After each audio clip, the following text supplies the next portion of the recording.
حضرت علی المرتضیٰ رضی اللہ تعالیٰ عنہ فجر کی نماز کے لیے مسجد کی طرف جا رہے تھے ہوں کو جگاتے ہوئے.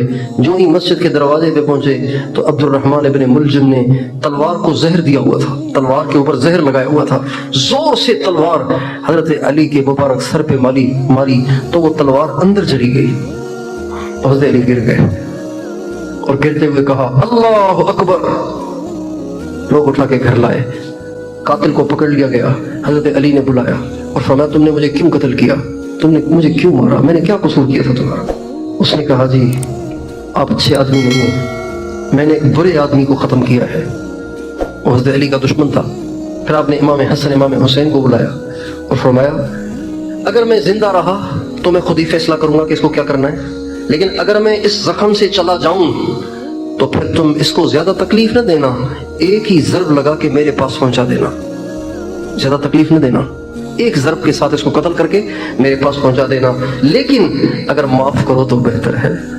پھر فرمایا ابھی اس کو لے جاؤ، اس کو نرم بستر بھی دو، اچھا کھانا بھی کھلاؤ.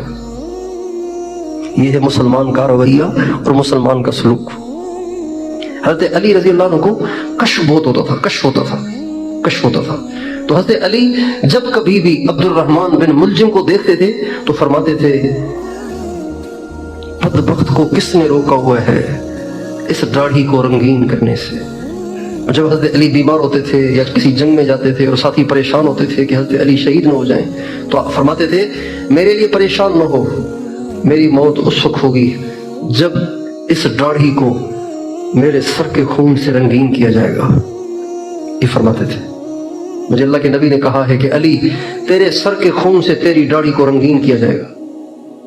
اور جب کبھی بھی عبد الرحمن بن ملجم آتا تو حضرت علی فرماتے تھے اس کو دیکھتے نہیں تھے، اشارہ دیتے تھے بدبخت کو کس نے روکا ہوا ہے اس داڑھی کو رنگین کرنے سے. تو بعض دفعہ ساتھی کہتے تھے جب آپ کو پتہ ہے کہ آپ کا قاتل یہ ہے تو آپ اس کو قتل کیوں نہیں کروا دیتے؟ تو فرماتے کس جرم میں قتل کروں؟ مجھے قتل کرے تو پھر اس کا مستحق ہونا. میں ایک غیر مجرم کو کیسے قتل کروں؟ ابھی اس نے جرم کیا ہی نہیں تو کیسے قتل کروں؟ ہمارے دیہاتوں میں چھوٹی چھوٹی باتوں پہ لڑائیاں ختم ہی نہیں ہوتی. اور یہ اس لیے ختم نہیں ہوتی کہ انانیت ہے. ہم بھی ایسے ہیں، کر کے دکھائیں گے. میرے دوستو شیطان نے انانیت کو اپنایا، اللہ نے اسے مردود کر دیا. ہم انانیت سے بچیں گے، انانیت سے توبہ کریں گے. یہ گناہ ہے جس کی وجہ سے اللہ دنیا میں بھی انسان کو رسوا کرتا ہے.